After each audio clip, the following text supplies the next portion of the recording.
Welcome to the Vol Bros, presented by the Ooltewah Club. My name is Evan. This is my brother, Cowbell Expert.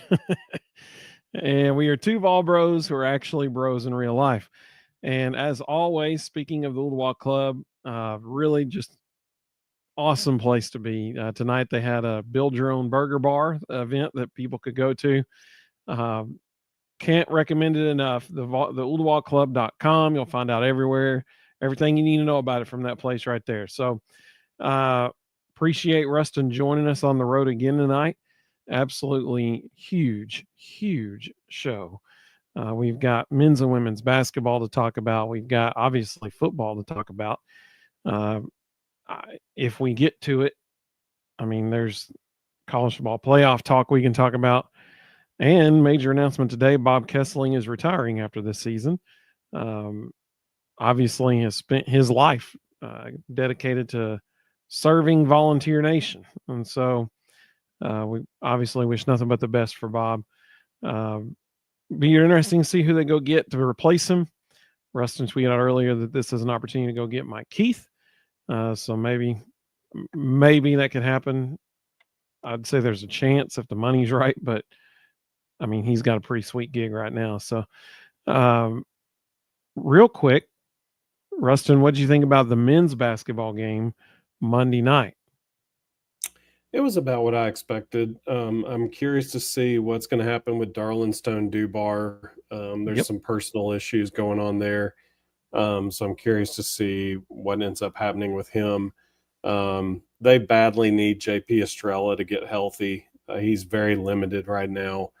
I think he has potential as the season progresses to be an X factor. He has gained so much good weight. He could be a real force inside if they can get him going. Want to see Cam Carr get a little more engaged. He looks a little lost out there, like he's not real sure how he fits in. But this is what we expected this time of year. They got a lot of new faces. They're trying to figure out each other. They're trying to figure out how they get chemistry together. I was very pleasantly surprised to see Zakai and Jordan Gainey really kind of take the reins, and Jemai kind of take the reins and lead and get everybody organized. Chaz Lanier looked a lot more comfortable than he did in the exhibition game. So I think we don't want them to be great right now. It would be wonderful if they are, but the reality is we need them to be great in January and February. And right now, they're just trying to figure each other out. They're going to win some games they probably shouldn't. They're going to lose some games they probably shouldn't because they just don't really know how they fit together yet. But I think this is going to sound crazy, but I think the key to a great season is JP Estrella. He's got to give them 20 strong minutes a night.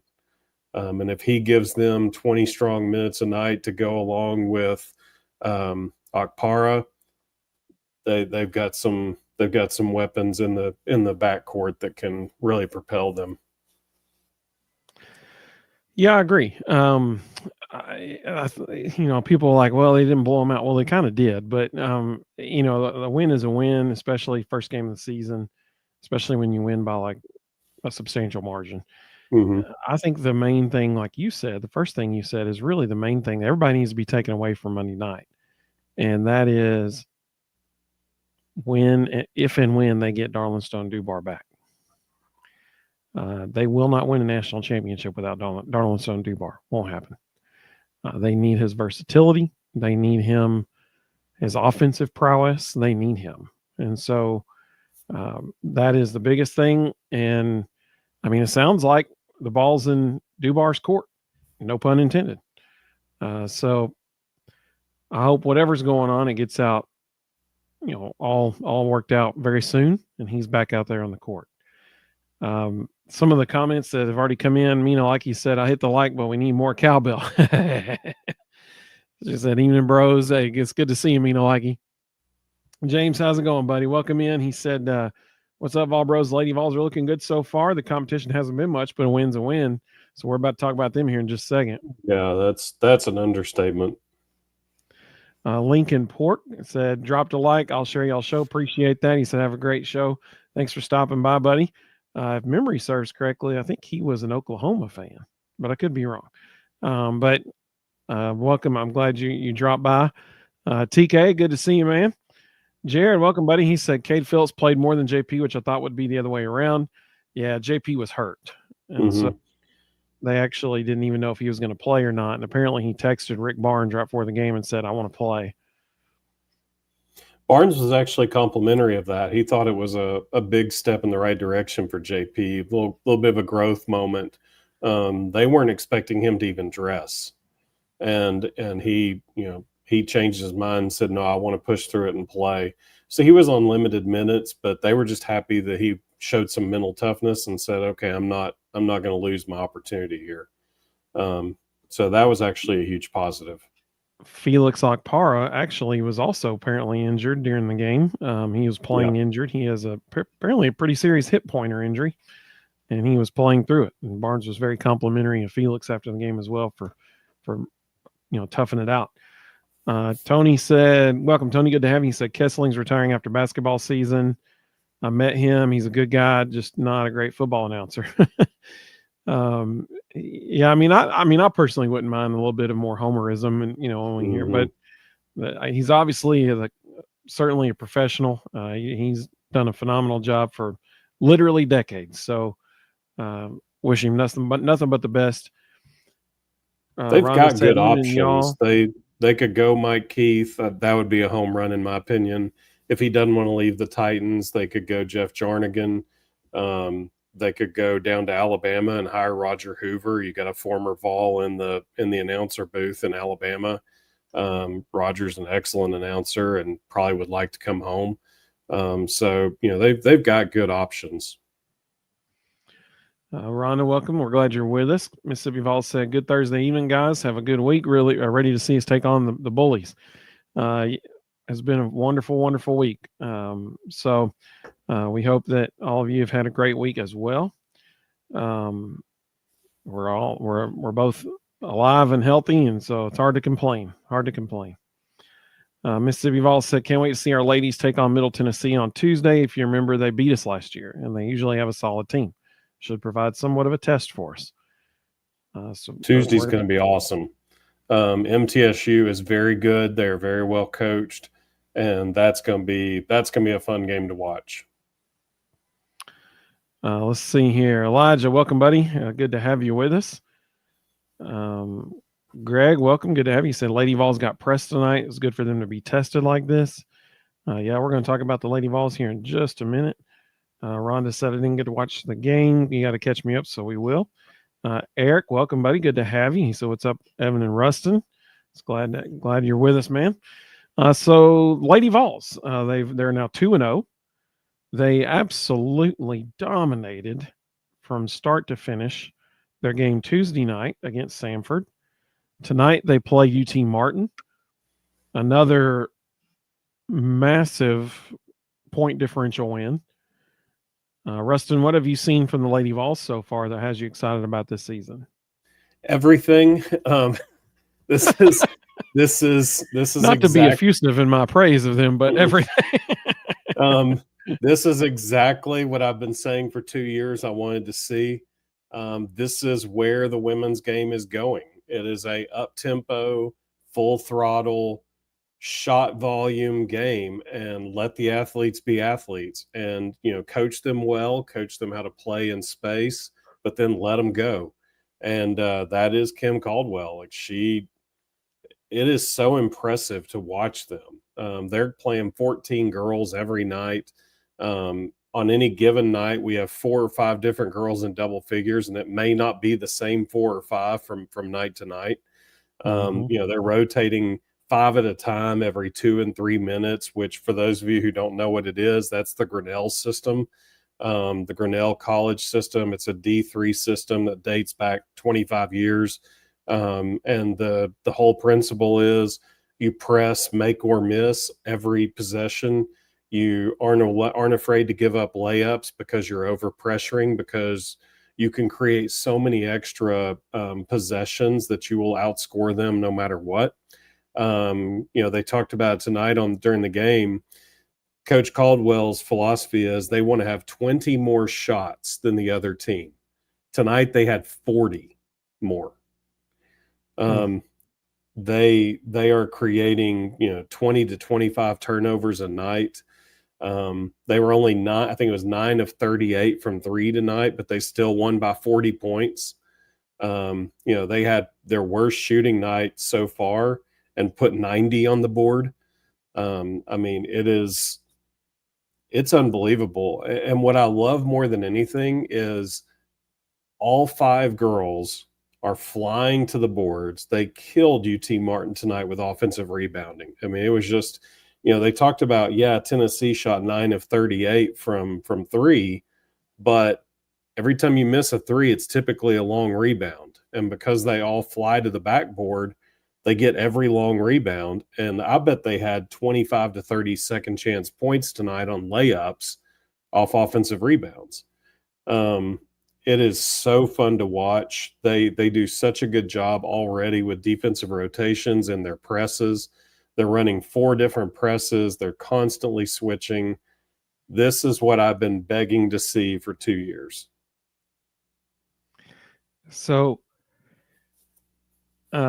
here's everything that the most I could say about watching them these first 2 games of the regular season. And also, the scrimmage game they had. Who were they playing in the scrimmage game? I can't remember. The exhibition game. It was Halloween, wasn't it? North Carolina.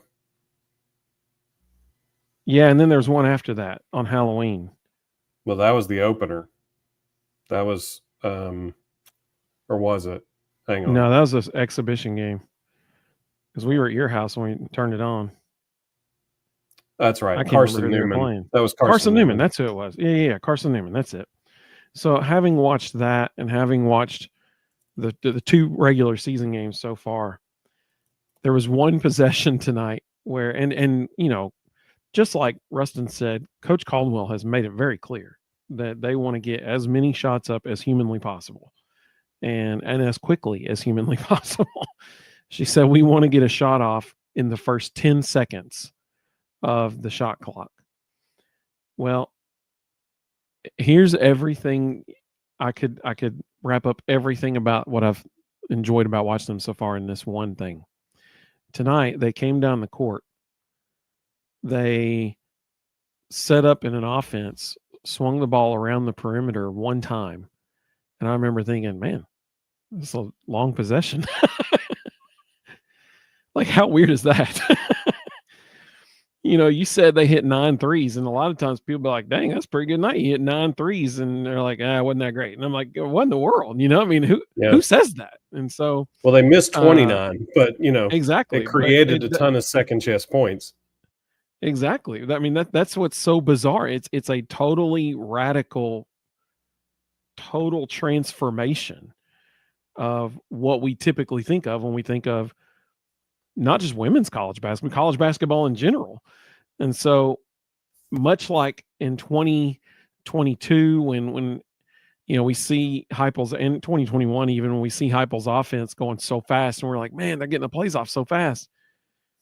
That's how it feels watching the Lady Vols now. I mean, like I said, they swung the ball around the perimeter one time. And I was like, man, that's a long possession. Because at that point, they had the ball for like 15 seconds. The shot clock was down to under 18 seconds. And I was like, man, it's a long possession. That's if any of you wild. Just gets bored, if any of you just gets bored and you want to see the Grinnell system, it's GRINNELL. Just YouTube something like Grinnell College men's basketball 2003, something like that. After our live stream. Yeah, not now. I said when you're bored. But like Grinnell College men's basketball 1998, something like that. That was when this system was created, and their whole philosophy was they wanted to shoot a three, not in the first 10 seconds of the possession. They want to shoot a three every 8 seconds of the game. Yeah. That includes when the other team has the ball. So when they would press for the sole purpose of trying to create a turnover to immediately shoot a three.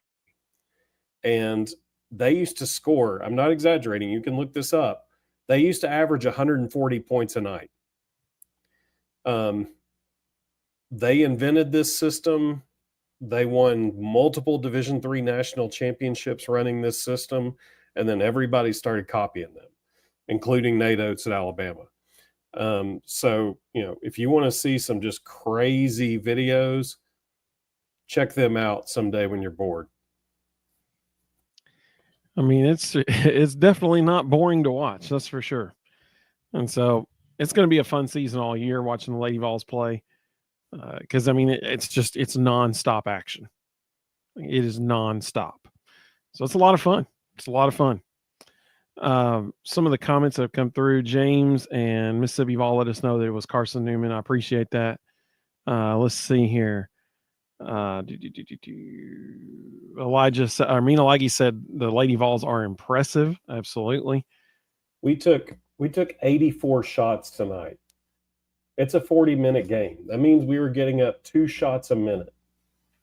And I guarantee you, when they chart that, Coach Caldwell will tell them that's not enough. Like, we needed more. Elijah said they shot really bad and they still scored 90 points. Yep. When you were talking about how you've been saying you've been wanting to see this for 2 years, like he said, somebody was taking notes. Rebecca, welcome. Good to have you. She said the girls are so much fun to watch. Yeah, they are. I mean, it's like I said, it's constant movement, it's constant action, a ton of shots going up. It's fun, man. It's fun to watch. It's going to be fascinating to watch 5 at a time. Yeah, it's going to be fascinating to watch. High school coaches are copycats. Whatever's working, they copy it, especially if it's in their own state. It's going to be fascinating to watch over the next 5 years how many women's high school basketball teams in Tennessee start running this system. Yeah, that's right. Absolutely. Rhonda said it's exciting. The last year just seemed slow. The game pace of the game is definitely not slow this year, is it? For sure. Mississippi Vol said, I don't know if you guys remember, but watching them play reminds me of Kentucky's girls when Coach Mitchell was there. They would press you the length of the court. Yeah, I mean, it's really fascinating to watch the girls' mindsets when they're on offense and they see a shot go up. Not only are they trying to get offensive rebound, obviously, but immediately you can see them immediately start looking around of where their person is, or if they're in a man full court pressure, if they're in a zone and trapping, they immediately start looking for that as soon as the other team gets the ball. No hesitation. And so, I mean, it's been drilled into them. You can tell. I love, and Nolan Richardson used to do this at Arkansas when he ran 40 minutes of hell, but this goes back to Grinnell also. The Grinnell system was on a miss, the 2 closest players to the rebounder immediately trap. And our girls haven't fully figured that out yet. They do it in spurts, but man, when they do it right, it's nasty. I mean, you can tell those girls they're trapping want none of it. Yeah, especially the Carson Newman girls. Yeah. Mr. Osborne said, good evening, all. Welcome, Mr. Osborne. Good to have you. He said, I sincerely wish Mr. Kessling a great retirement. 100%. Totally agree. He loves Tennessee and did a good job. And following John Ward, a legend, that's tough. Absolutely. But Bob is a Vol, and I respect that. Yeah, I mean, following John Ward is like trying to follow Pat Summitt. It's just almost impossible.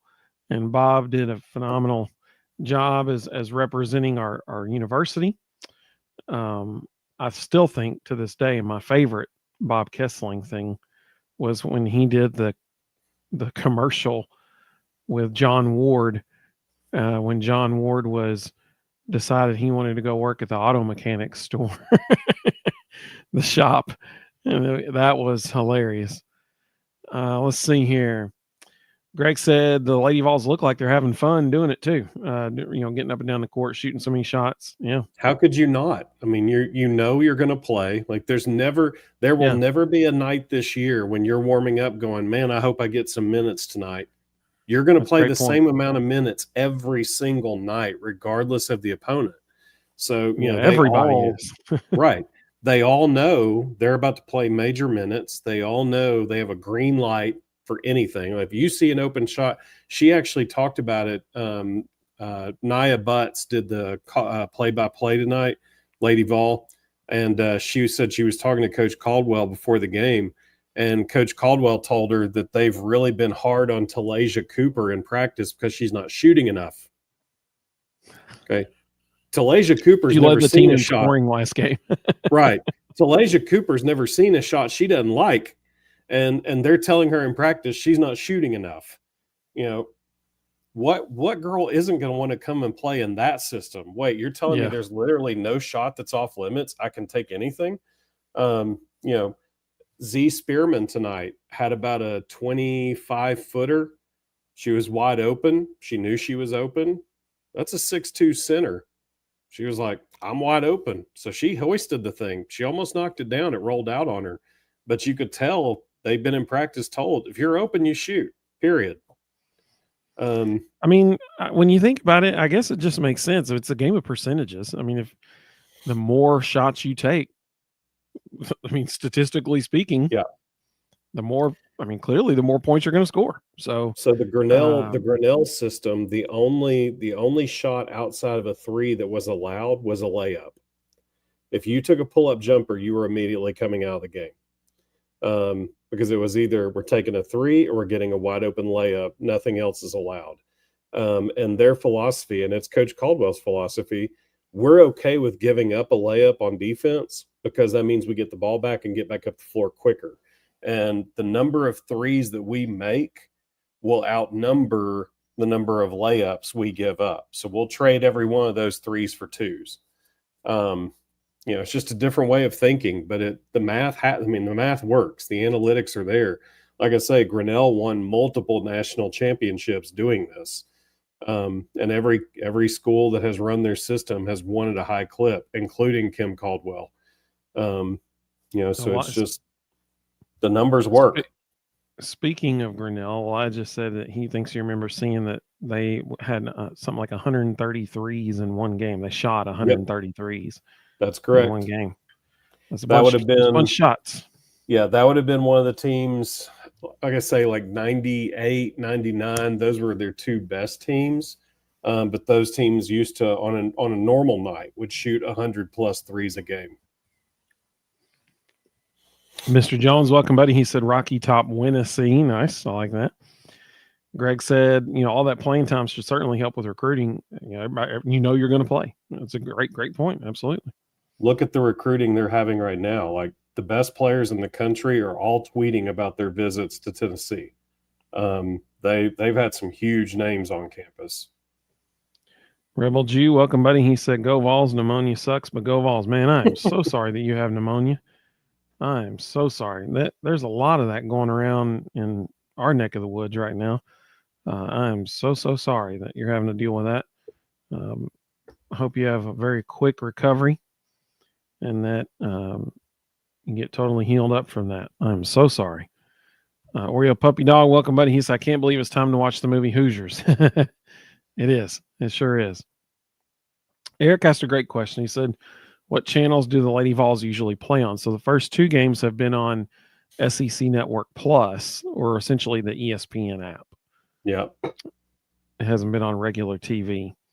But that's because the competition has been UT Martin and Samford. So as soon as they start playing some tougher opponents, they will certainly be on TV.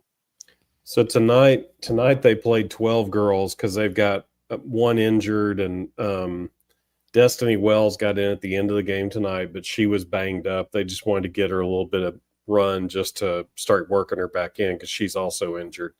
So they rotated essentially 12 girls tonight. Leading minutes, again, this is in a 40-minute game. Leading minutes was Sarah Puckett with 24. Least minutes was Ace Strickland with 8. So they played 12 different girls between 8 and 24 minutes. Tony said he just wants an announcer with the pulse, someone that won't put him to sleep. I understand. Matt said, evening, bros. Rustin, did your son win the championship game Sunday? We did. It was a very, very long day. We came off the field at about 9:45, 10 o'clock Sunday night, and then had to drive back from Atlanta. But yes, we played extremely well and went undefeated and won the whole thing. Mississippi Vols said, if you remember at Coach Caldwell's introductory press conference in April, before she stepped to the podium, one of the players was heard saying, "We're glad you're here." They were ready for this too. Good point. Mr. Jones said, speaking of how many shots they take, you miss every shot you don't take. I think Michael Scott via Wayne Gretzky said something like that one too. Yeah. Mr. Osborne said, concerning Lady Vols, do y'all feel this team can continue the Lady Vols streak of being in the NCAA tournament every year? They play an exciting brand of basketball. I said before the season started, and I'm especially now that I've seen them, I felt like I knew what this was going to look like, and it's actually exceeding my expectations. I said before the season started, this is tough to play, and we've got depth and we've got scorers. I believe this is an Elite Eight team. I think they're going to, barring injury, if they can stay healthy, I think they've got the scores and the depth to run this system and run it really, really well. And I could easily see them making the Elite Eight. So my answer to that question is I'll be totally honest. I was very, very concerned and skeptical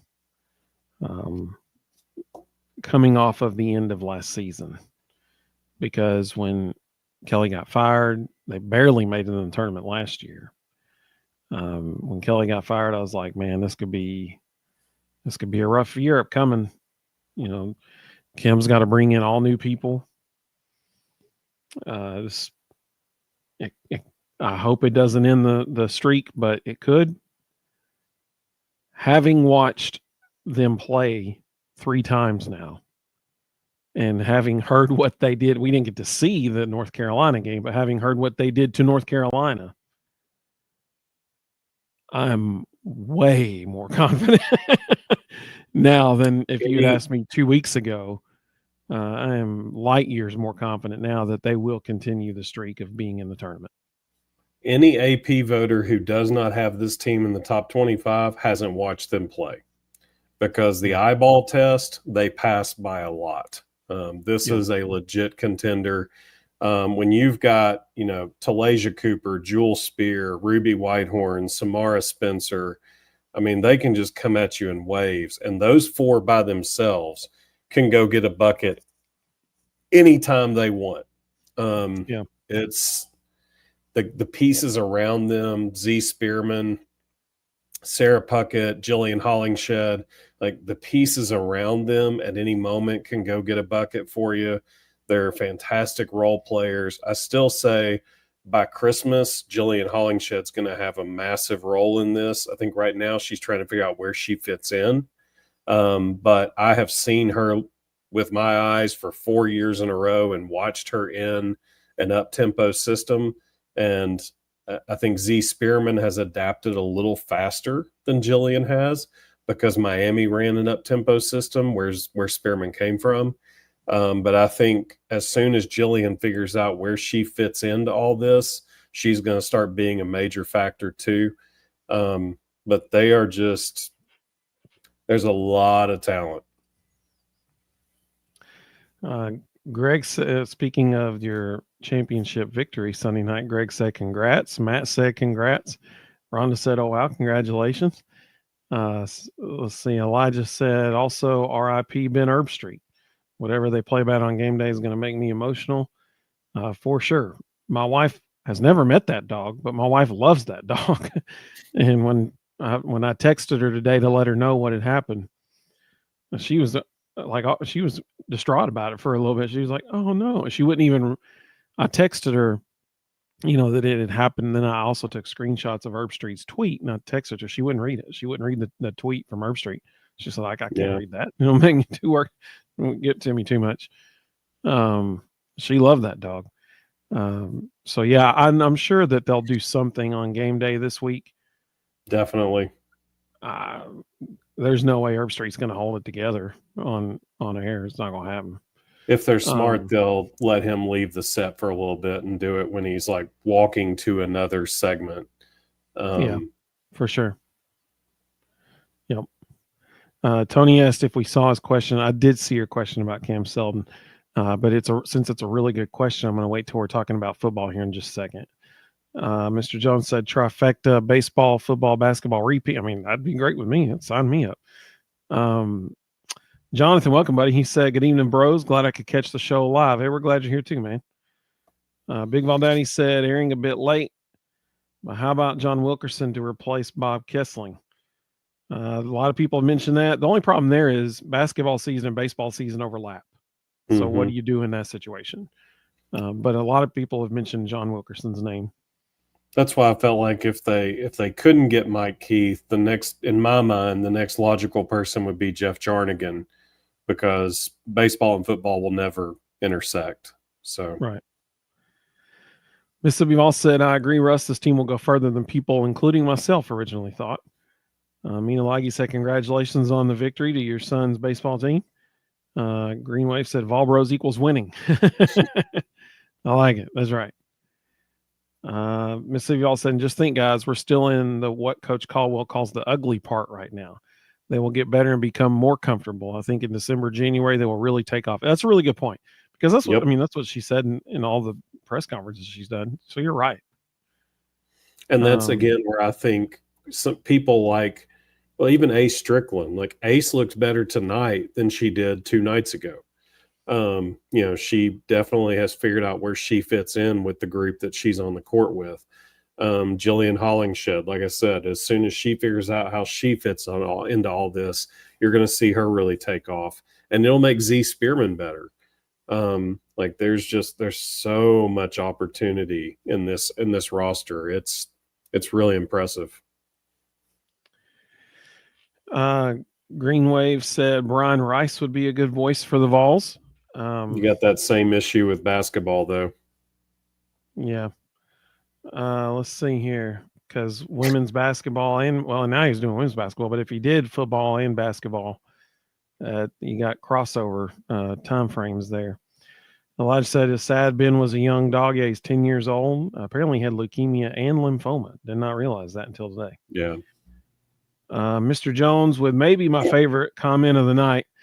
I love this, Mr. Jones, because if anybody's been watching for the last 2 years, then they understand this is a deep cut from me right here. He said, Joe Milton, new broadcaster. There you go. I like it. Mr. Jones was always Joe Milton's biggest supporter. So that's a good one.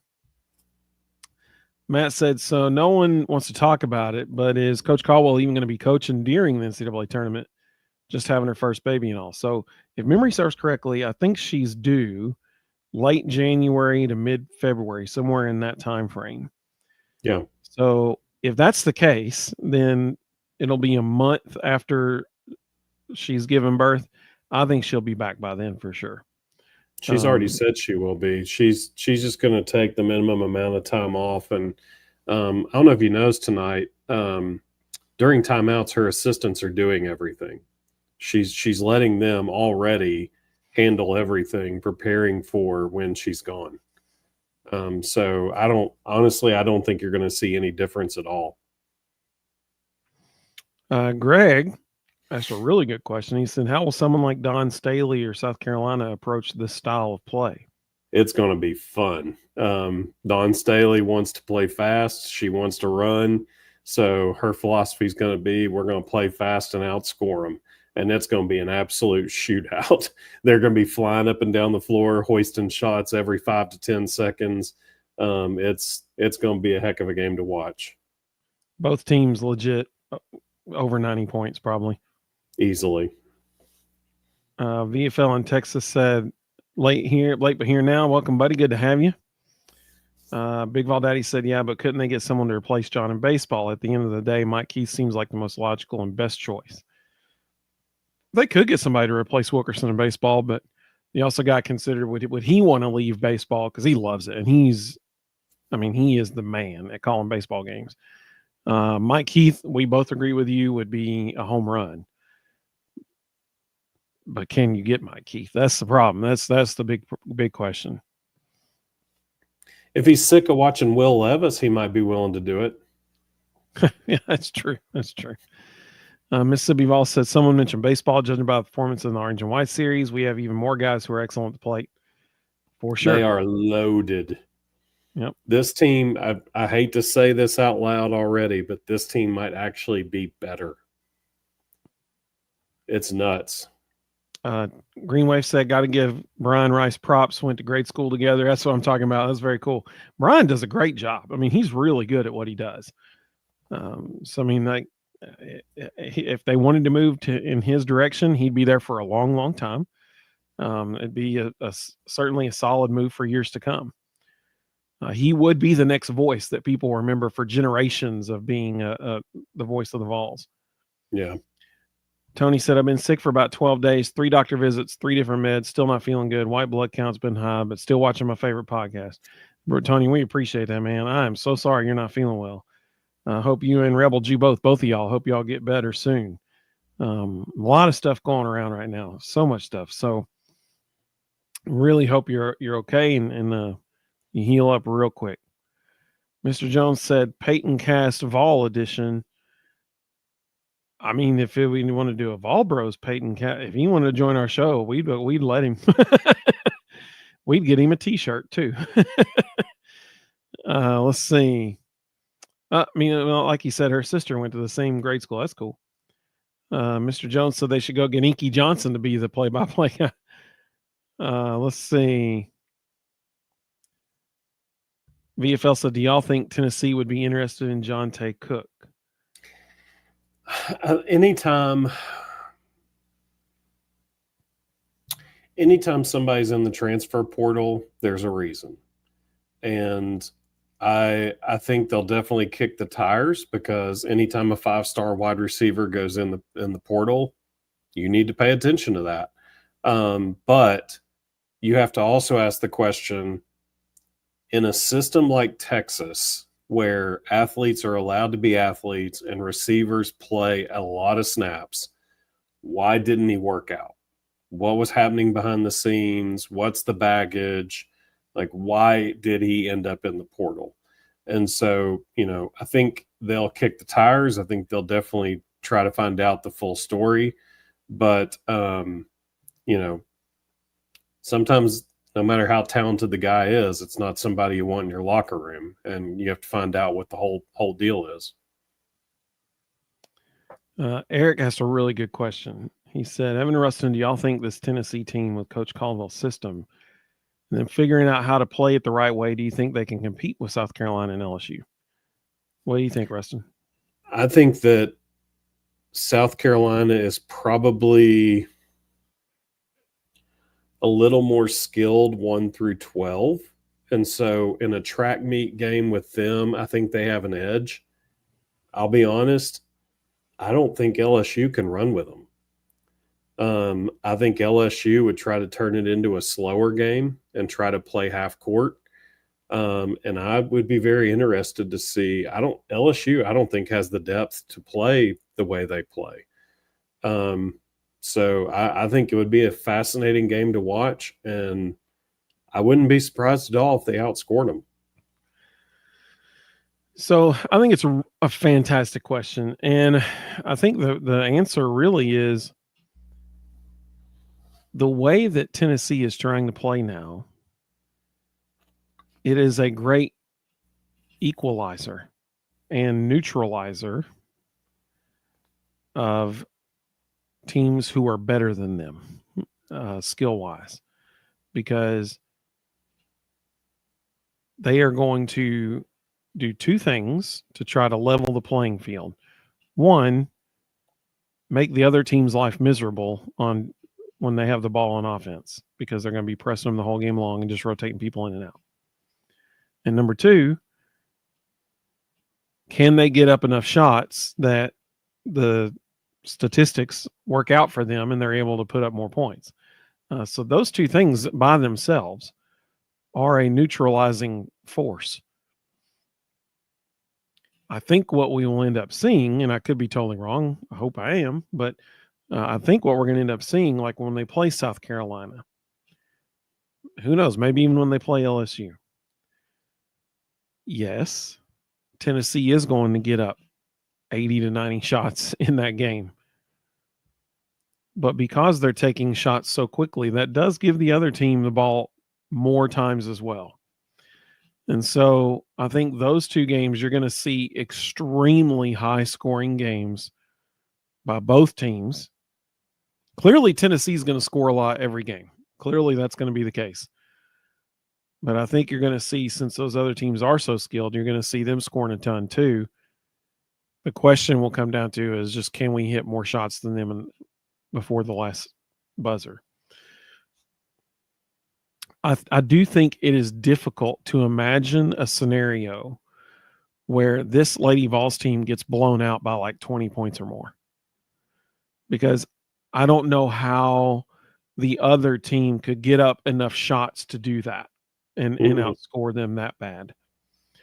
So because of that, you have to be encouraged when you think about this team, because going into the game, they're at least going to be in the game in the fourth quarter.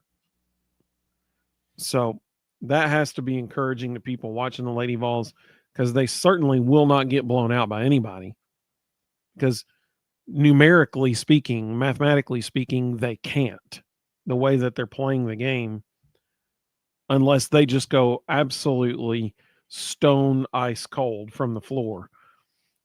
But I mean, if they're even hitting 15% of their shots, they're getting up so many shots that the numbers work themselves out. Let's see. Greg said, who had Will Levis on their Vol Bros bingo card tonight? If there's any opportunity, I'm very petty when it comes to Will Levis. If there's any opportunity to take a shot, I will take it. And every chance I get, I remind Titans fans that as long as he's the quarterback, the Titans will finish 5-12 every year. Big Vol Daddy's confident they can get Mike Keith to come over here. I would love it, Big Vol Daddy. That would be wonderful. But I mean, he's got a pretty sweet gig right now. He's doing okay. I think the biggest thing would be, and I think Danny White has proven he's not willing to spend. I mean, he's not shy about spending money. I think the biggest thing would just be, what kind of contract could they create for him, and is he open to making a change?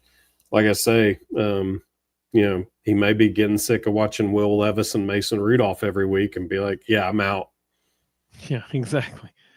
Matt, you're the man, buddy. Thank you so much. He said $10 for Rustin's son and the championship trophy. Appreciate that so much. Thank you for that super chat. You were very kind. We appreciate that. Let's see here. Jared said Ricky Allison, voice of the Seahawks, need to be the voice of the Vols. That would be Ricky's dream job right there. Let me tell you, he would love that. I hope he's watching right now. If so, Ricky, you got to chime in for that one. That'd be great. I'm not sure Honorary the Neyland bro, Stadium. Ricky Allison. Yeah, I'm not sure the Neyland Stadium sound system could handle that. Mr. Jones said they should bring RFK Jr. in for the playoff play. Oh. Don't think that's not a voice for radio right there. The dulcet velvet tones of RFK Jr. Let's see here. Mr. Jones, his answer when people were asking, can we compete with South Carolina LSU? He said, the question is, can they compete with us? Honestly, for South Carolina, the answer is yes, but I kind of agree with him with LSU. I'm not sure they can run with us. The way these transfers are playing and the level they're playing, this is going to be a fun year. Greg said South Carolina will press for 40 minutes as well. Yep. Rhonda said, I will never understand why we got Levis. That's awesome. That's the new motto of Nashville. Keg, welcome, buddy. Glad you're with us. So it's 9:45, so let's talk some football. How about that? Rustin, what would you like to see this weekend from Tennessee's football team? Pound the rock and then go play action for big plays. The defense is going to show up. They're going to do what they do, not worried at all about them. Mississippi State's offensive line is suspect, so the defensive line is going to have another field day. But this is a Mississippi State defense that gave up 200 yards rushing to UMass. So I fully I hear expect Dylan UMass is really Sampson. good. Yeah, yeah, the vaunted rushing attack of the University of Massachusetts Minutemen. Yeah. Yeah, so I fully expect Dylan Sampson to have a huge day. Yeah, that's a great point. So the last 2 weeks we've done something that I did not enjoy. Both weeks, or I should say the last 2 games because there was a bye week between them. So the last 2 games we did something that I did not enjoy. We were tweeting out at halftime how many points were left on the field in the first half both weeks. Yeah. Then on our show on Sunday night, which I hope everybody joins us Sunday night at 9:00, we were then talking about all the points that were left on the field, and we were calculating them on the show to figure out that both games, Tennessee should have scored over 50 points against Bama and against Kentucky. And that's not being outlandish. That's just counting the points where they dropped the ball in the end zone or walking into the end zone. Having said that, we always start out our preview shows by saying, what's the one thing you want to see from this Saturday? The one thing I want to see this Saturday is that we take the points that are given to us. We don't leave points on the field. We don't fumble the ball inside the opponent's 20-yard line. We take the points that are given to us. We don't drop passes as we're could moonwalk into the end zone because there's nobody between us and the end zone. That's what I want to see. I want to see us not leave points on the field. Some of the other folks chiming in. Matt said, run the ball, Sampson. That's what he wants to see. Absolutely. VFL, he was very surprised by those Massachusetts rushing statistics. I think everybody was. Absolutely. Mississippi State sure was. Yeah. Keg said, run that rock. Absolutely. James said that Sean Bishop's out this week. He is. That is true. And that leads into what Tony asked earlier about Cam Seldon, so we'll get to that here in just a second. Keg said offensive line needs to impose its will. 100% agree, and I think they will. 100% agree there. Let's see. Sam said, what happens when the number 1 rushing team meets the number 16 team against the run? Run the ball until they break or prove they can stop it. Correct. Absolutely. VFL said he just wants to see points in the first half. Fair enough, buddy. Fair enough. Sean asked a good question about Billy Napier. We'll try to get to that here in a minute. Elijah said, we need Mike Matthews to get Nimrod snaps. I mean, if we see more drop balls, then yeah, for sure. It's hard to argue that. Well, the problem is they don't play the same position.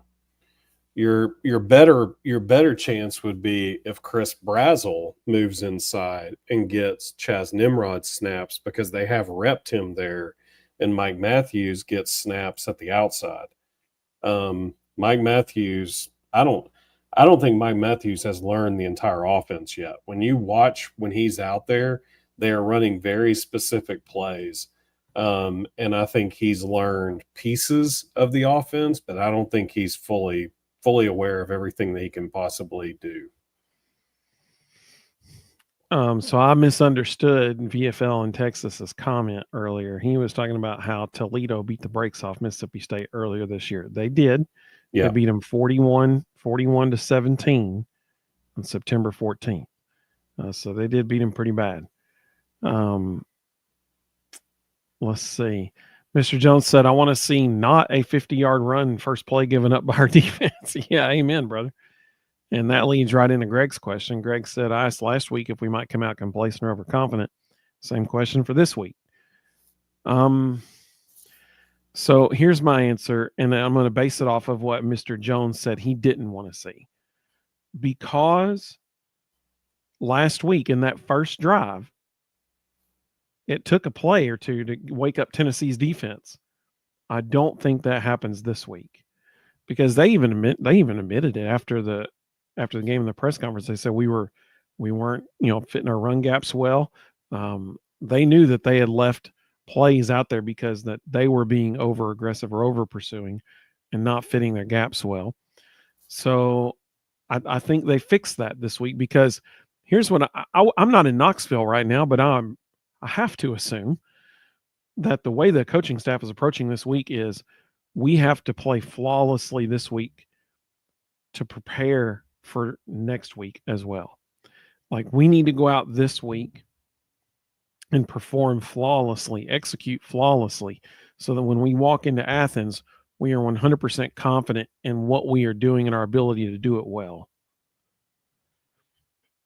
Surely that's what they're telling the team. And I know you always take it one game at a time. I get that. But That big run to start the game, I don't put any stock in that stuff. Like that's easily fixed. It's if you go back and watch the play, Jalen Smith and Will Brooks didn't fit the run properly. 9 guys did their job, 2 did not. And as a result, they ripped off a huge run. But it never happened again. Like they learned from it in the moment and they fixed it. And it wasn't that hard. Like they both clearly over pursued. They didn't, we talk about it all the time, assignment and alignment. They didn't do their assignment properly. They overplayed the run and they gave up a big run because of it, but then they fixed it and it never happened again. So that stuff doesn't really bother me. It's it is what it is. Sometimes it happens. All it takes is one guy to have a bad run fit to give up a huge run. So I'll say the same thing to this that I said last week. They already had their letdown and they all admitted it. It happened at Arkansas.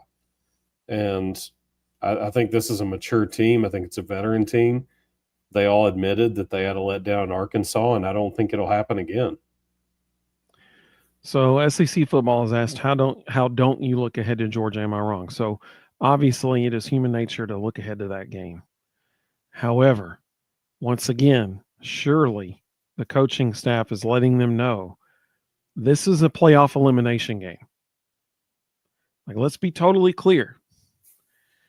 If Tennessee loses to Mississippi State, even if they go beat Georgia, they still might not make the playoff because this would be a horrible loss. So when you combine that with the fact that Mississippi State only lost to Georgia by 10 at Georgia, it is hard to imagine that the coaching staff is letting them look past this game at all. Because I firmly contend that this is a playoff elimination game. If they lose this game, I mean, think about this. If Alabama wins out, let's say Tennessee loses this game but then wins out. So Tennessee and Alabama. Tell me if this sounds familiar. Tennessee and Alabama, both 2 lost teams, but and Tennessee has a head-to-head win. Well, surely the playoff committee would put Alabama or Tennessee into the playoff before they put Alabama, since Tennessee has the head-to-head victory. Oh, wait a second. I think I remember that story 2 years ago. So you can't lose this game if you're Tennessee. You just can't. You can't lose it. They have to win. So that's why I think the coaching staff approaches it. Rhonda made a really good point, and she's 100% correct. She said we need to get in rhythm, score every quarter, don't miss field goals, or just score touchdowns every time, her personal preference. But this is the part that Rhonda is 100% accurate on. They need the style points against Mississippi State. And she's exactly right. Style points against Mississippi State in a win could sway views in their favor, even if they lose at Georgia. And then they win out after that. So she's exactly right. They need style points this week. Mississippi Vols said Dylan can really pad his stat book in this game. Looking at the Knoxville forecast, it looks like it's going to be raining for most of the game, if not all of it. So it's definitely time to run the ball, right? Rhonda said we got to do so well this Saturday to make Georgia know we are coming next week. Absolutely. And I mean, I'll be shocked if game day's not in Athens next week. Eric said if Tennessee can get this offense going the way it's supposed to run with the defense already being elite, they ain't a team, including Georgia, that will be able to beat Tennessee. I 100% agree with you. 100%. If Tennessee's offense plays to its capability, they are the best team in the country because their defense is the best defense in the country. So I 100% agree with you. Mr. Jones said he thinks that the Vols solved the offense issues this week. Mr. Jones said, to be honest, the thing that drives our offense is when defenses have to worry about the quarterback and running back running it because it opens everything up. And you're exactly right. We saw that even last week with Nico when he took off running a couple times. Huge first down plays that he took off running with. And he said, a la 2022. That's exactly right. Then he said, don't you put that evil on us, Ricky Bobby. Let's see. Sam said, this team will go as far as the O-line carries them. Absolutely. Absolutely. Matt said, can't lose to Mississippi State, lowest ranked team in the SEC, not just for our playoff hopes, but for my mind. Yeah. Amen, brother. Amen. Greenwave said the playoff committee's full of haters. That's exactly right. We can't give them a chance to not. And for the life of me, oh my goodness, I cannot understand how it's even legal or allowed at all that the sitting athletic director at the University of Michigan is the playoff committee chair. How in the world is that okay? Not okay, buddy. Not okay. Again, don't get me started. We have a committee of volunteers, all of which are athletic directors at current programs who all could be involved or all have a conflict of interest, making decisions in $1 billion industry. Pay 5 people to be the committee who are not connected to any school and let them make the decisions. Like, this isn't hard. So we're supposed to believe that the playoff committee chair is not going to look at his conference more favorably than other conferences. Not a chance, buddy. There's no way that anybody could actually do that unbiasedly. No way. No way. Terrible system. But I mean, look at how they organize a daggone playoff. No wonder it's a terrible system. Mr. Jones said Dylan Sampson's getting no respect for Heisman. Yeah, I agree. It's ridiculous. He actually went down. He's not going to, though. Unless they beat Georgia, he's not going to get any respect. If they beat Georgia, he'll immediately be in the top 5. What blew my mind this past week, going into last Saturday, he was like the 6th highest odds of getting the Heisman. He then broke a almost 100-year-old rushing record and also broke the all-time SEC record for fastest or most touchdowns in the first 8 games. And he dropped 2 places. He's the 8th spot in the Heisman odds. I'm like, that makes 0 sense. What in the world? Yeah. VFL says Desart. Okay, you win. You win. This is the best. Be careful about that stuff. He shows up in big games. He does. You're right. He said, does our defense catch more touchdown passes from Beck than the Georgia wide receivers? He's a front runner. He plays to the level of his opponent. It's bizarre. Like, you can almost look at your opponent and know exactly what you're going to get from him from week to week. Sam said he wants to change his original response to run the ball until Mississippi State completely sells out to stop the run and throw it. Absolutely. Throw it over them. Absolutely. They don't have anybody in their secondary that can keep Dante Thornton, Chris Brazel, or Squirrel White in front of them. So if we can pound the ball, force them to step up, it's gone. Mr. Jones said this team will go as far as the defense carries them for sure. Absolutely. Here are some reactions to the playoff committee having active athletic directors on the committee. Like he said, how stupid is that? Totally Who agree. are volunteers. Again, we are letting a billion-dollar industry be determined by volunteers. Yep. Take $500,000, pay 5 people $100,000 each. They can keep their day job. Pay them each $100,000. In a billion-dollar industry, we're talking about pennies, and let them be the decision makers. Like, this is lunacy. Yeah. Greg said, preach, Rustin. Absolutely. And SEC football said, we need people that have no connections to any schools. Totally agree. 100% agree. Absolutely. Like the vice, I can't remember if he's the vice chairman or he's like the third in charge, but SMU's athletic director is one of the main decision makers.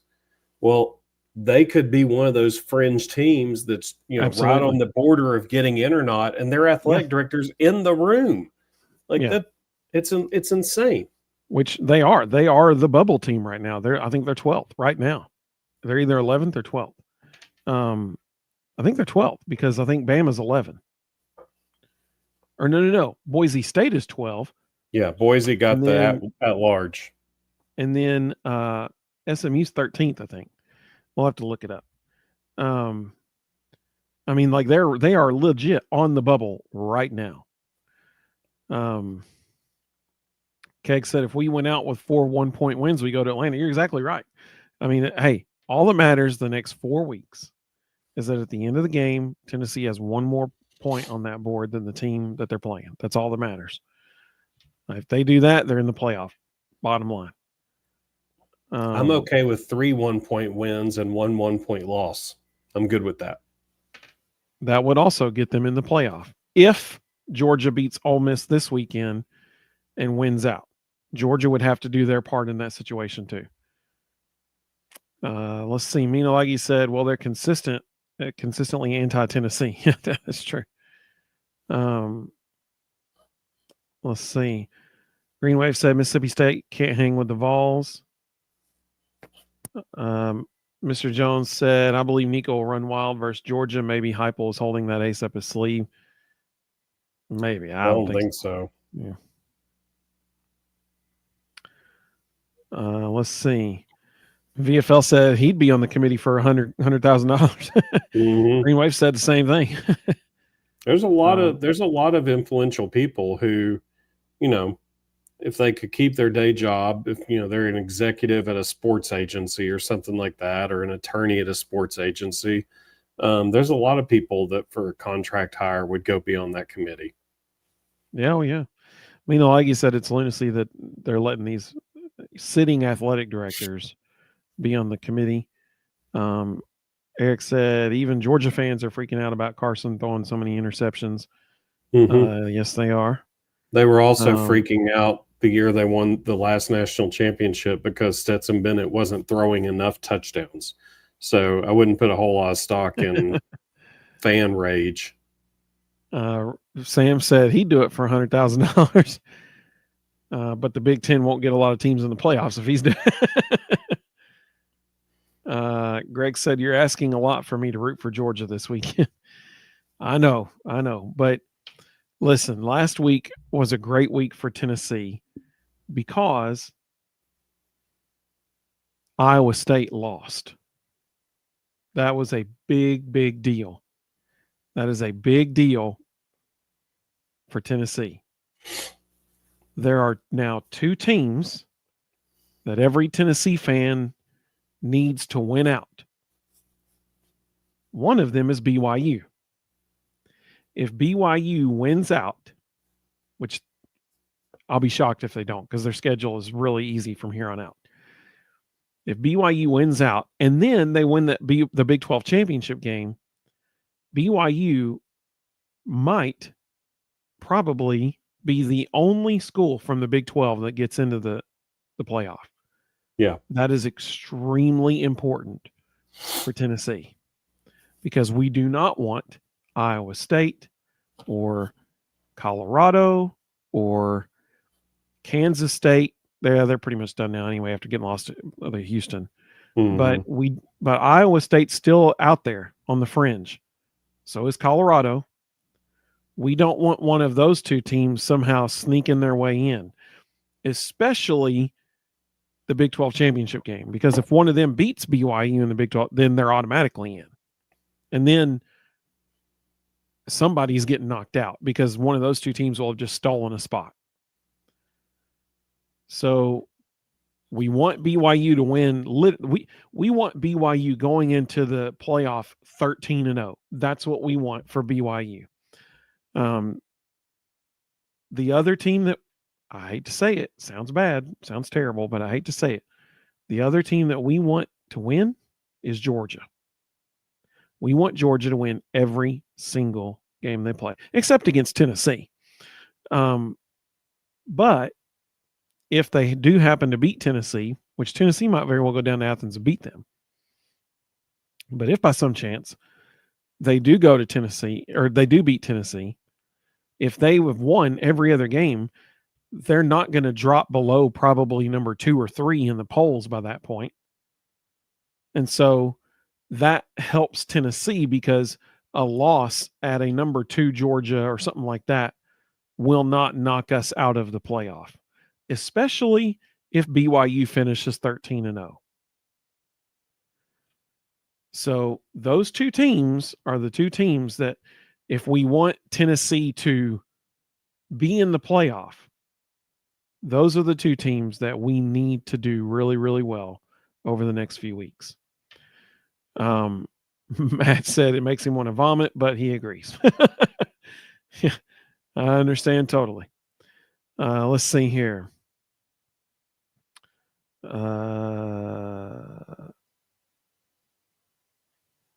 Mina Laggy said the committee is biased against Tennessee, the Heisman committee, but she said it does seem to be consistent with the playoff committee as well. Absolutely. Mr. Jones said Mike Matthews is from Georgia. He could have a breakout game against the Bulldogs. Hope so. Man, he had an awesome block last week. Pancake to do. It was fantastic. Like he said, we just need to study Georgia this weekend. Yep, I'll be watching that game. It's going to be a great game. Georgia at Ole Miss. It'll be a great game. Robert said, just hope and pray we don't have a bunch of injuries this week. Vols 45, Mississippi State 17. Yeah, we got to give our predictions here in a second. Mr. Jones said, number 2, Georgia 41, Mississippi State 31, October 12th. Can't take anyone for granted. Totally agree. And that's what I mentioned earlier. They only lost by 10 to Georgia, at Georgia. Mr. Jones said, who thought Vandy would be a threat before the year started? Nobody did. And that game at the end of the season is not going to be a cakewalk by any means at all.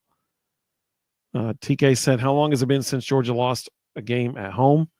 Great question. I don't know. That's actually a really interesting question. They should use that question on College Game Day's trivia question this week. I don't know. That's really interesting. Sam said, are you pulling for an Alabama win over LSU to help Tennessee? So that's a really tough question.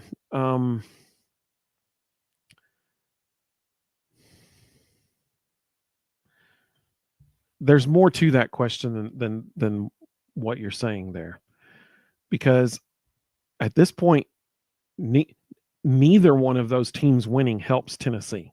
Neither one.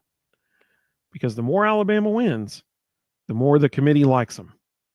They've already got them in the sneaking in the playoff. They've already got that. So what I think instead of answering that, I think what we need to do is look at both of those teams' remaining schedule, because that will actually determine who needs to win this week and who doesn't. So let's start with LSU. Here is LSU's remaining schedule. They got Alabama at home this week. Then they go to Florida next week. That's a win for LSU. Then they host Vanderbilt the week after that. Who knows, right? I mean, that legit could go either way. So then they host Oklahoma to end the season. They're going to beat Oklahoma.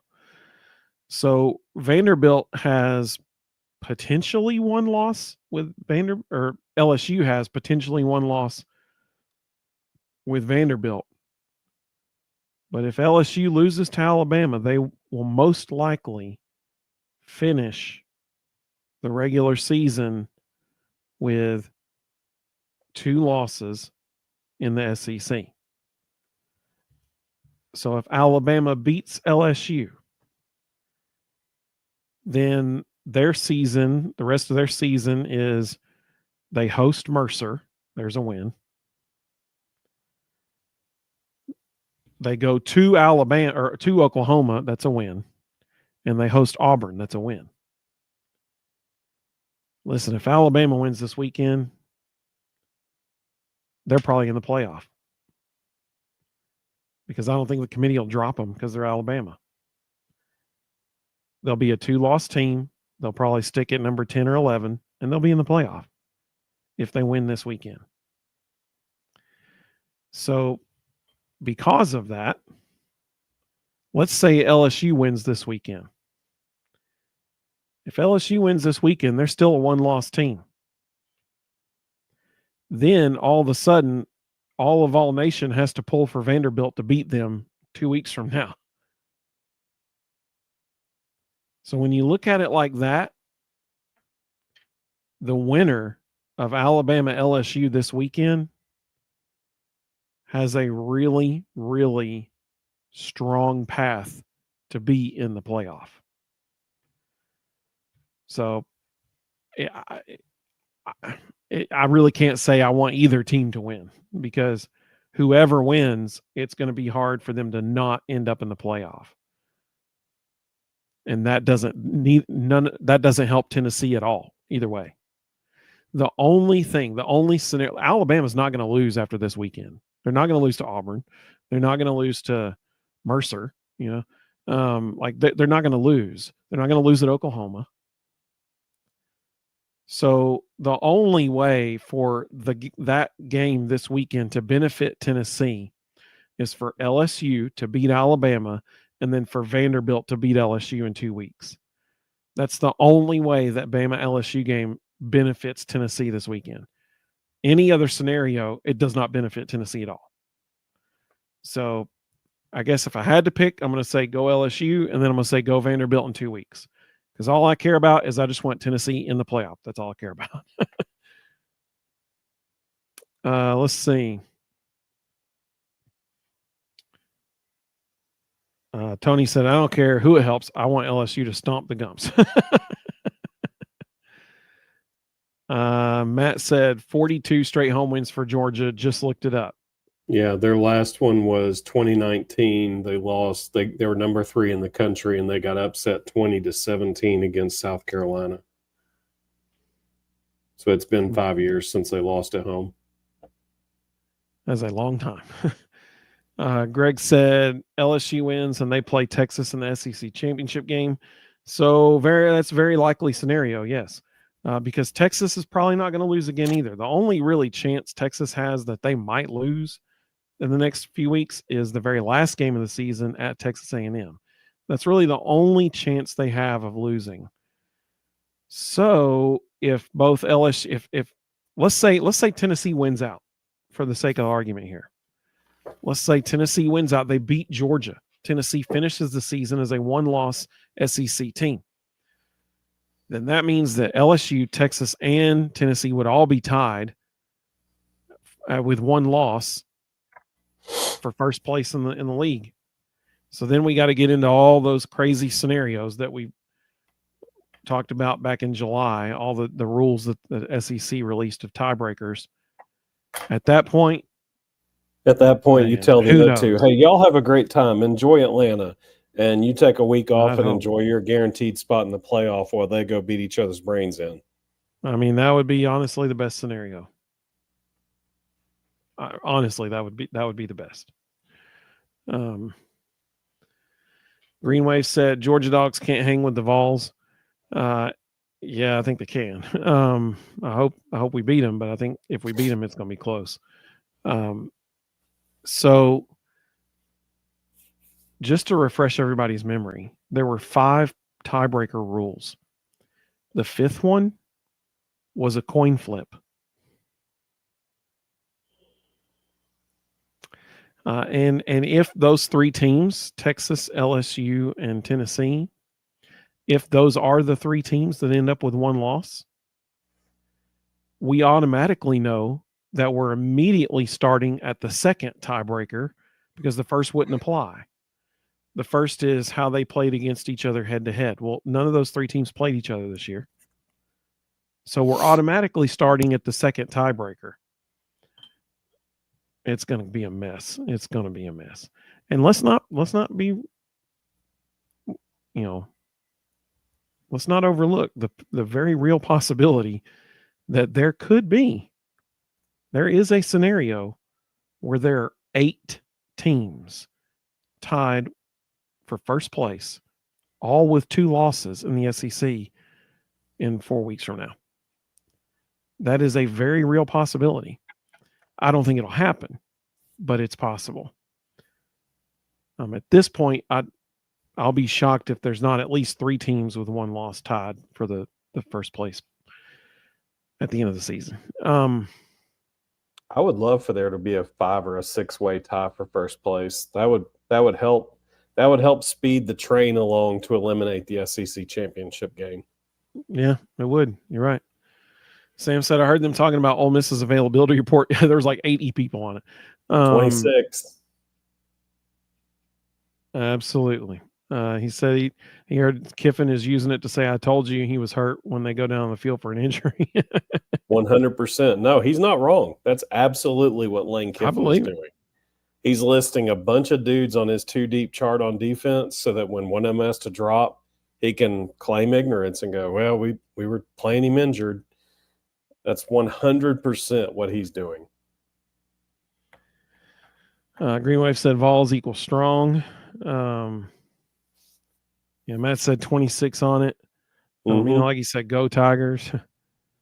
And out of that 26, only 3 are out. 23 are some mixture of questionable, probable, and doubtful. Ain't no way. Over half was probable.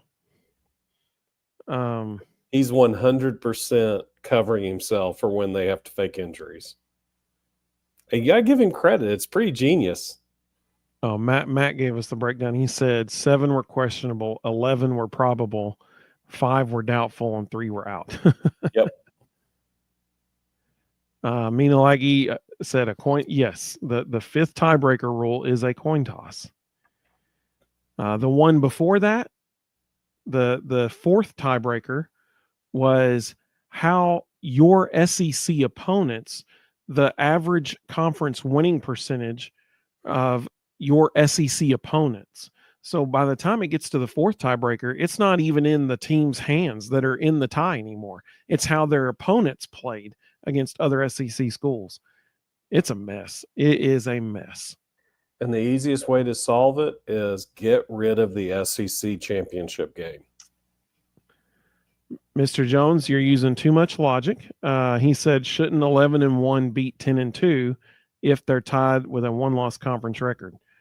Unfortunately, no. The conference record is the only record that matters in determining the SEC championship game. Yeah.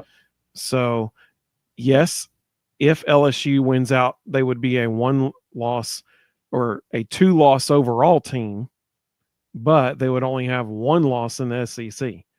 So that's why it wouldn't matter. And as we talk about this, I keep going back to if we had beaten Arkansas, we're sitting pretty right now. We're in the playoff. Bottom line, if we had beaten Arkansas, we would already be, assuming we went out except maybe at Georgia's only loss, we would be in the playoff right now. It's so frustrating. And please let us remember this moment right here. For years, when people say, "Oh, the expanded playoff to 12 teams, it means the regular season doesn't matter as much." Baloney. We're talking about one game is the difference right now between a team being in and out of the playoff. Every game matters. Again, the NCAA has a model that they can follow that they've been doing for 30 years at the FCS, Division II, and Division III levels, where they just take the 16 best teams ranked as they are, and here's a crazy thought, have a 16-team seeded tournament. You mean like with the best teams? Why would they do that? It blows my mind that they do it at literally every other level but the one that makes the most sense, that has the most revenue. Like, it is insane. Yep. Sam probably has the most accurate statement of the night. He said, "It's a coin flip behind closed doors controlled by the media." Yep. Yep. That is a very, very good point. Very good point. Let's see. All right, Matt makes a great point. He said, if Tennessee keeps every team they play under 20 points with 2 losses, can they keep our defense out of the playoffs? That's a great question. If that second loss is a close game at Georgia and we win out and everybody else just beats up on each other, and Georgia wins out, we're in.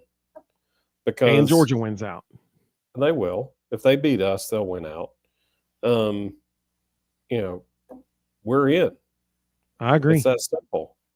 I agree. So that's why I don't want to go to the SEC championship. I'm telling you right now, whoever loses that SEC championship, the committee will use it against them, and they will not get in the playoffs. Yeah, the only way I could see that happening is if it's LSU. If Georgia makes the SEC championship, well, I say that, but they happened to Georgia last year. They'll use it as an opportunity to get somebody else in. I'm telling you, whoever loses that SEC championship, recency bias will hit them, and they will get left out of the playoffs. That, or they'll drop them down low and drop another SEC team that was higher, knock them out of the playoff, and hopefully that doesn't happen. But that could be Tennessee, or probably in that case it'd be Alabama, because they're the lowest team ranked SEC team in the playoff right now. So in that case, Alabama would be knocked out, and whoever loses would drop down. Let's see. Mr. Jones said 8-4 could make the playoff essentially. So here's the deal. Yes, they could. Especially in the Big 12. Bingo. That's exactly what I was thinking of. So here's the thing. Let's say the Big 12, let's say that they have an 8-4 team with a 6-2 conference record.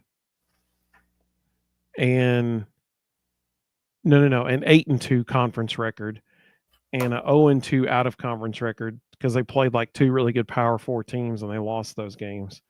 And so they have 2 losses in the conference, but that helped them sneak into the conference championship game, and then they win their conference championship game. An 8-4 team would probably not even be ranked in the top 25. But in the current setup, that 8-4 team that wins the Big 12 would be ranked number 4 in the college football playoff, because they would jump all the way from unranked all the way up to the automatic qualifier at number 4 with a first round bye. That's how flawed the current system is. So yes, that scenario you present 100% could happen. It 100% could happen. TK said, just think about what a 12-team playoff you could have with the top 12 SEC teams. Forget everybody else. Yeah, man. Absolutely.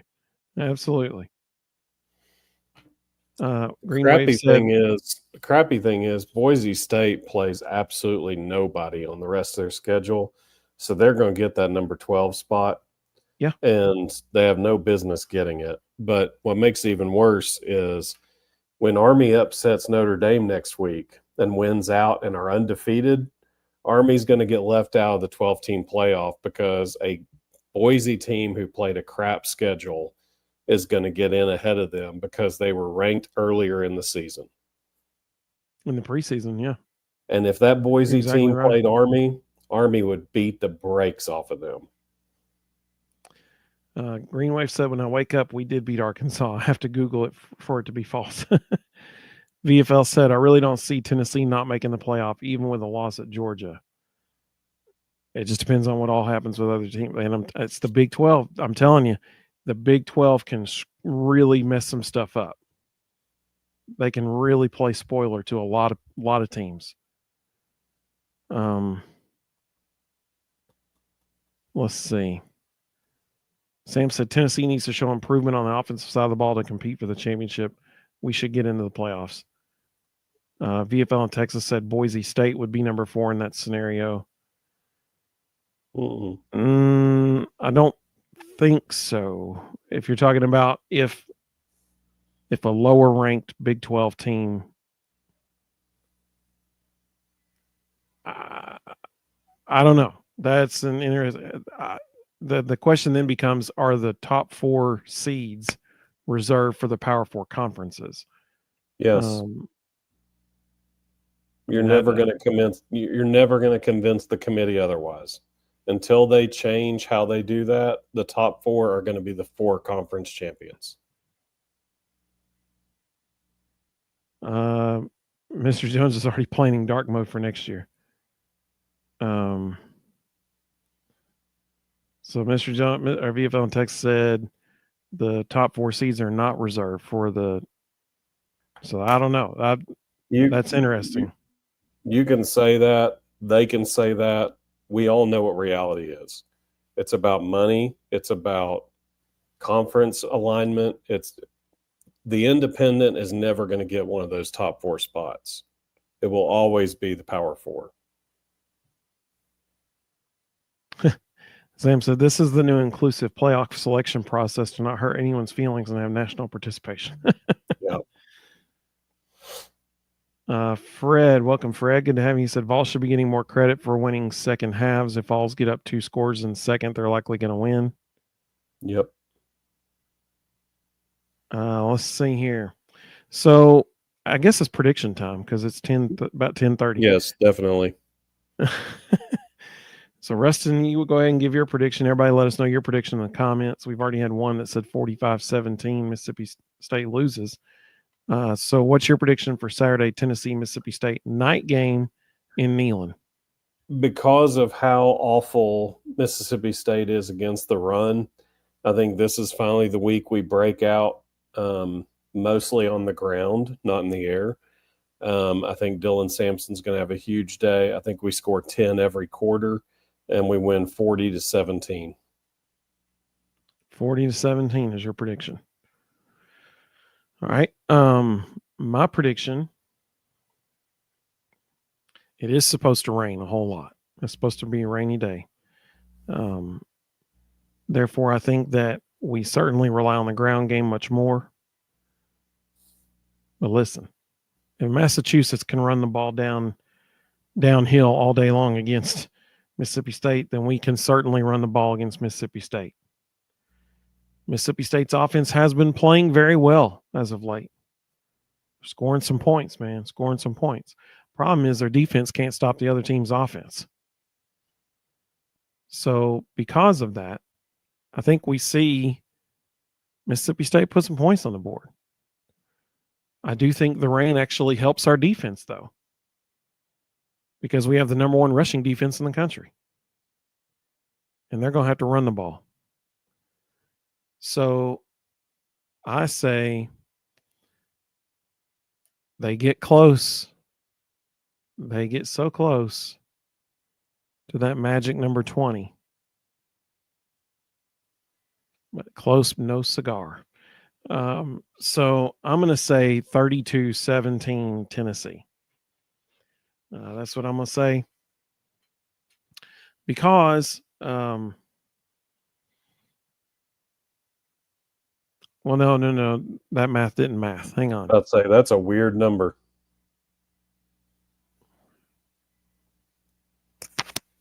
33-17. Now, what am I predicting again? You're predicting 3 touchdowns and 4 field goals. Could be. What else could I be predicting to get 33? I mean, 4 touchdowns, a field goal, and a safety. There it is.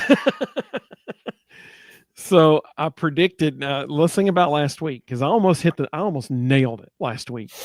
Last week I predicted we would get 1 safety, and I said that we would score 2 touchdowns of more than 40 yards, offensive touchdowns of more than 40 yards.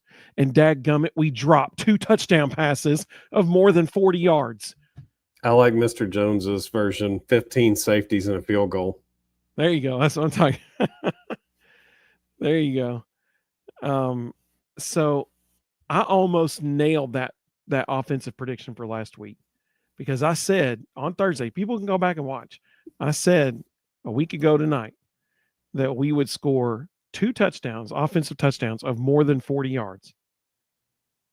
Brazel dropped the first one in the end zone, and Chaz Nimrod dropped the second one going over the middle. We had it. So I'm saying 33-17 Tennessee wins. And we're getting the safety this week that we didn't get last week.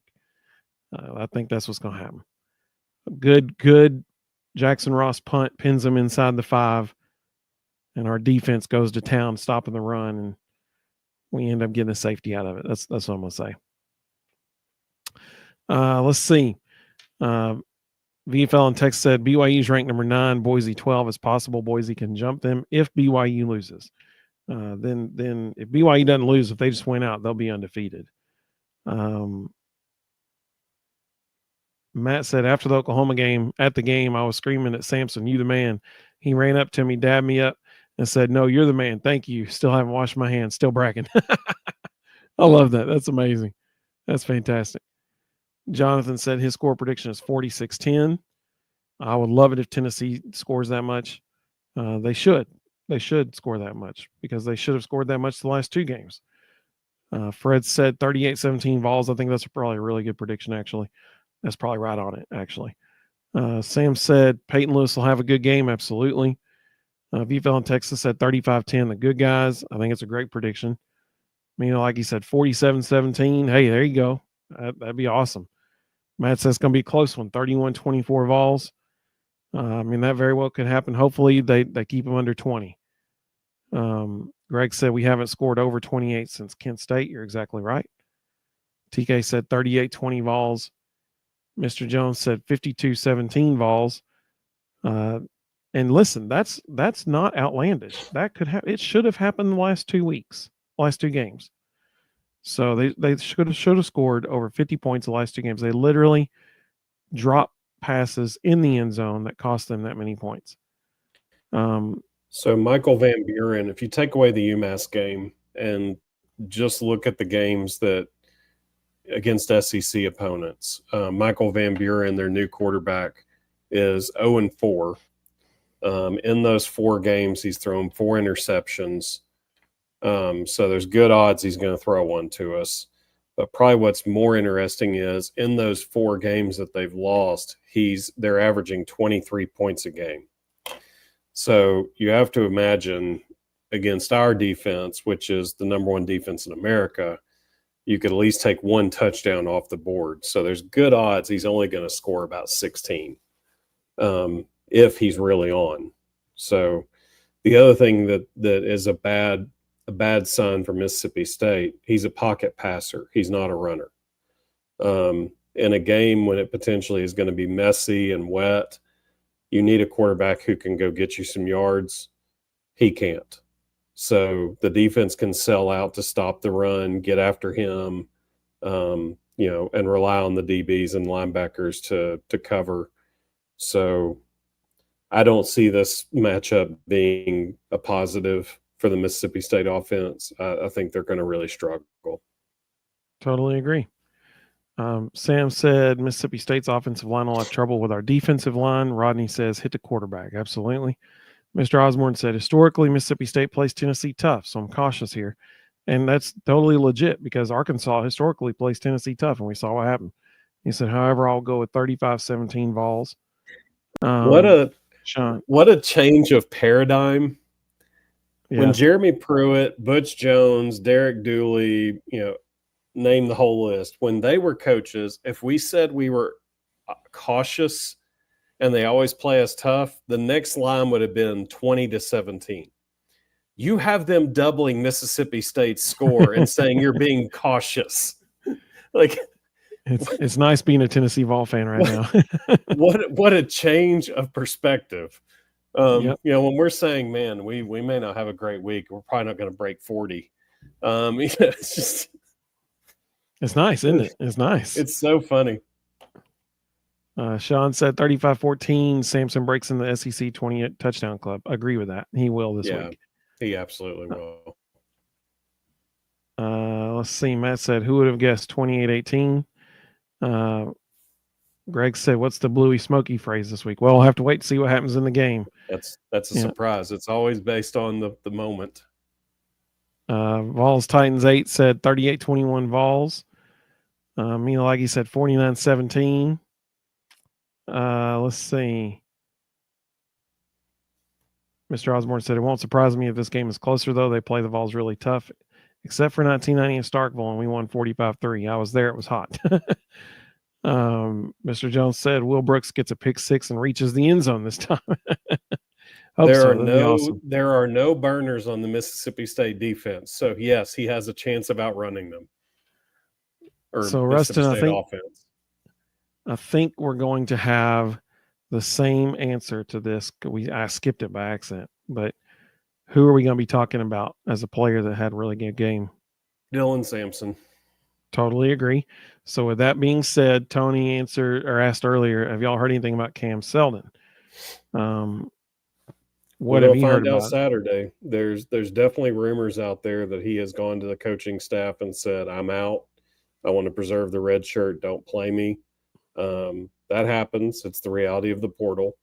So if that's true, that would explain why he hasn't been returning kicks. Now that Deshaun Bishop is officially out and not playing, if the first guy off the bench is Peyton Lewis, then we'll know. Cam Seldon is transferring. I think that's a fair assessment. That will become very apparent this Saturday. Mina Lackey agreed. She said we're going to be talking about Dylan Sampson. Mississippi Vol said, I've heard some of our former players all the way back to the 60s say the Mississippi State was always one of the most physical teams they faced whenever they showed up on the schedule. But with that said, 31-14 Big Orange. Mr. Osborne said, as I grow older, I become more cautious and at the same time more optimistic due to Coach Heupel leading the way. It's an interesting paradigm, isn't it? I'm not being critical. I just think it's hilarious that being cautious under Coach Heupel is doubling their score. Like, it's just so funny. It's definitely a different scenario than it was under Pruitt and Butch Jones, no doubt. Yep. No doubt. Mr. Jones said we're going to be talking about Nico and Dylan Sampson, and then honorable mention Miles Kitzelman. I think Nico and Sampson, yes. In games like this, tight ends typically aren't a big part of the equation. It's usually pound it, deep ball to Dante Thornton. Pound it, deep ball to Chris Brazzell. You don't really see much intermediate throws against this kind of defense.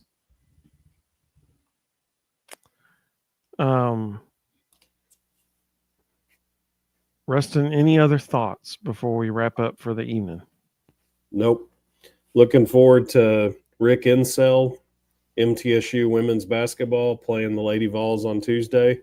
That will be a show. Rick Insell is one of the most, if not the most, underrated women's basketball coach in the entire country. MTSU is always good, always well coached. And it's going to be fascinating to see if Kim Caldwell's pressure can affect MTSU. If they can affect MTSU, this is going to be a really good year. So, a big day for Tennessee athletics on Saturday as well. The men's basketball team travels to Louisville. They play at 12 o'clock noon. And then, obviously, under the lights in Neyland Stadium, you've got Mississippi State coming into town to take on the Volunteers clad in big orange with Summit Blue accents this week. Let's see. Mina Laggy said, do we have an injury list for this week? Really, the only significant one added to it, well, there were two actually. Yeah, there's two. Deshaun Bishop, and I think Bryson Eason was the other one. I can't remember for No, sure. Tyree West. Deshaun Yeah, Bishop is that's out. Deshaun Bishop is out, and Tyree West is doubtful. Other than that, everybody's good. Eric said, I'm saying 42-0. I don't know if Mississippi State can score on Tennessee's defense. Yeah, they can. They've been scoring on everybody. They'll score. Let's see. Mr. Osborne said, another great show, Vol Bros. Thanks, gentlemen. Go Vols. Hey, we appreciate you so much. Thank you. We really do appreciate you. Greg said, thank God we brought back the Lady Vol name. Absolutely. Matt said, I'm a closet Mississippi State fan. My parents met there. Trust me, Vols win. Worst state defense I've seen in a very long time. Yeah. Yeah, I think that's fair. Jeff Lebby go Big Orange. Jeff Lebby inherited a really difficult situation. Their roster was depleted. Guys were jumping ship. This defense is really bad. VFL in Texas said, go Vols. Absolutely. Matt said, go Vols, baby. Sam said, will Cam Selden dress out? We'll find out. Absolutely. Greg said, hit and like, subscribe. Hey, totally agree. I think it's a great idea. Great advice.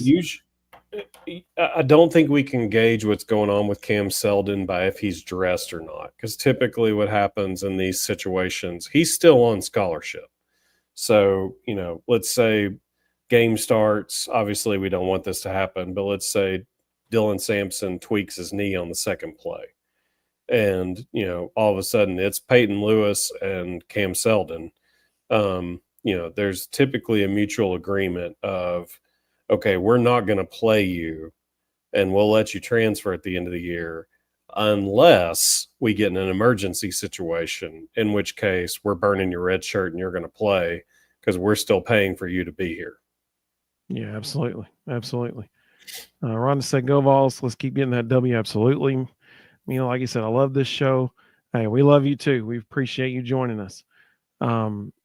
Thank you again to everyone. Thank you to the Little Walk Club for sponsoring our show. We so appreciate them. We hope all of you have a fantastic evening. We hope that you join us again on Sunday night at 9 o'clock right here. And as always, go Vols. Thank you all so much for joining us. We will see you very, very soon.